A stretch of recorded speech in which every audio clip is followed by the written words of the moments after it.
अब हम देख रहे हैं कि इसका अकाउंटिंग ट्रीटमेंट या अकाउंटिंग प्रोसीजर जो है वो क्या होगा। अभी अपन देख रहे हैं इंट्रा स्टेट यानी sales within the same state, यानी राजस्थान के अंदर ही माल घूम रहा है, बाहर नहीं जा रहा है। तो देखिए ऐसी कंडीशन में जो एंट्रीज हैं उनके जो सिस्टम है वो क्या रहेंगे वो आपको समझने पड़ेंगे।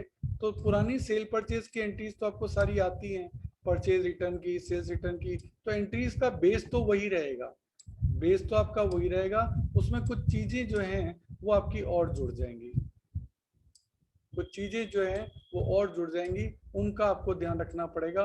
वो चीजें आप समझ गए तो आपका काम हो जाएगा। तो अपन एक एक करके जो है वो सभी चीजों को ले रहे हैं। सबसे पहले देखिए कि आप परचेज की एंट्री पहले क्या करते थे। परचेज की एंट्री आप पहले करते थे sir purchase account debit to bank या टू क्रेडिटर। ये आप सिंपल एंट्री पिछले चैप्टर में करके आए हैं, गुड्स परचेज कर लिया आपने।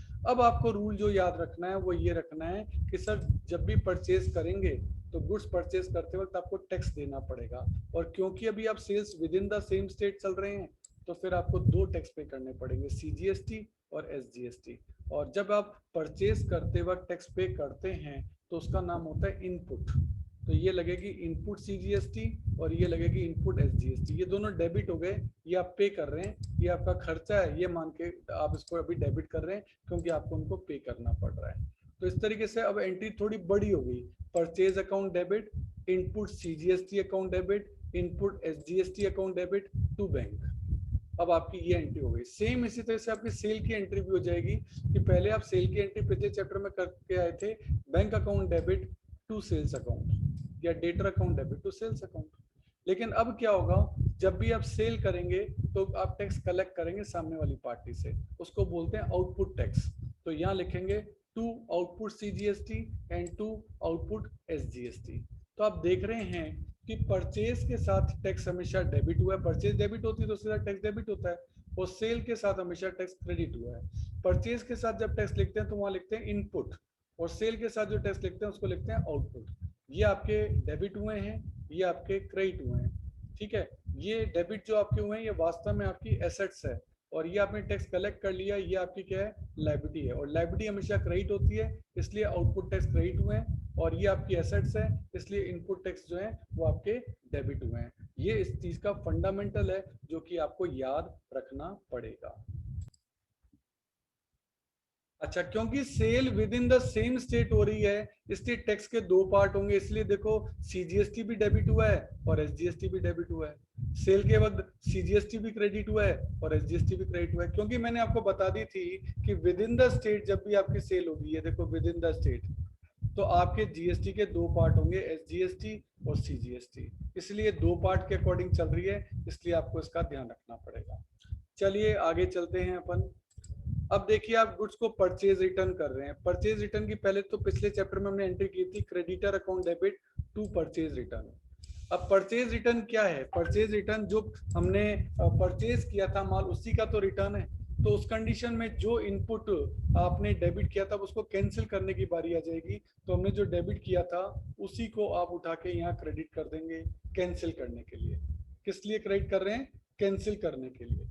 तो ये इनपुट, वैसे इनपुट कभी क्रेडिट नहीं होता, पर जब गुड्स से रिटर्न जा रही है तो जो इनपुट आपने ऊपर डेबिट किया था उसको नीचे आके कैंसिल करना ही पड़ेगा। तो फिर ये आपको क्रेडिट करके कैंसिल करना पड़ेगा। तो देखिए इनपुट अपन ने यहाँ डेबिट किया था, उसी को कैंसिल करने के लिए उसी इनपुट को हमने क्रेडिट कर दिया, क्योंकि वो परचेज जो एग्जिस्ट ही नहीं करती। हमने जो परचेज की थी वो हमने रिटर्न कर दी, तो उस इनपुट को भी तो कैंसिल करना पड़ेगा। इसी तरीके से अगर हम देखें सेल्स रिटर्न की एंट्री पिछले चैप्टर में हम करके आए हैं, sales return account debit to debtor. ये तो सिंपल एंट्री हम करके आए हैं पिछले चैप्टर में। अब हुआ क्या कि जो सेल हमने की थी और जो हमने टैक्स कलेक्ट किया था हमने उस आउटपुट जीएसटी को क्रेडिट किया था। अब सेल ही कैंसिल हो गई तो ये आउटपुट जीएसटी भी कैंसिल होना चाहिए, सेल तो रिटर्न आ गई। तो ये आउटपुट जीएसटी जो हमने क्रेडिट किया था यहाँ, उसको हम यहाँ आकर डेबिट करेंगे। किस लिए डेबिट करेंगे, कैंसिल करने के लिए, क्योंकि वो सेल ही कैंसिल हो गई। जब वो सेल ही कैंसिल हो गई तो फिर उस आउटपुट जीएसटी को क्रेडिट कैसे रखा जा सकता है, उसको भी डेबिट करके कैंसिल करना पड़ेगा। वो चीज यहां से आई है, ये बात आपको याद रखनी पड़ेगी। नेक्स्ट एंट्री अपन देख रहे हैं for purchase of fixed assets. Previous chapter में हमने फिक्स्ड एसेट को परचेज करने की एंट्री की थी, fixed assets account debit to bank. ये हमारी सिंपल एंट्री थी। लेकिन इस बार आप क्योंकि एसेट्स परचेज कर रहे हो, कोई भी मशीनरी परचेज करोगे हो, परचेज करते हो तो आपको जीएसटी पे करना पड़ेगा। तो input CGST account debit, input SGST account debit to bank, ये आपकी एंट्रीज हो जाएगी किसी भी परचेज ऑफ फिक्स्ड एसेट्स के लिए।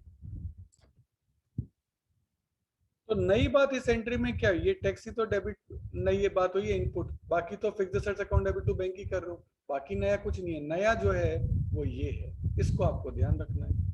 नेक्स्ट एंट्री आपकी हो रही है, आप एक्सपेंसेस पे कर रहे हैं। पिछले चैप्टर में आपने एक्सपेंसेस पे किए तो एंट्री की थी expenses account debit to bank.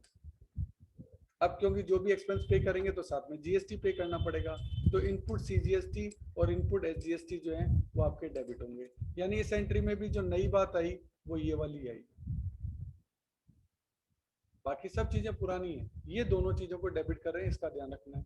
Same इसी तरीके से अगर आप इनकम रिसीव करते थे पहले, तो आपकी एंट्री होती थी bank account debit to commission received.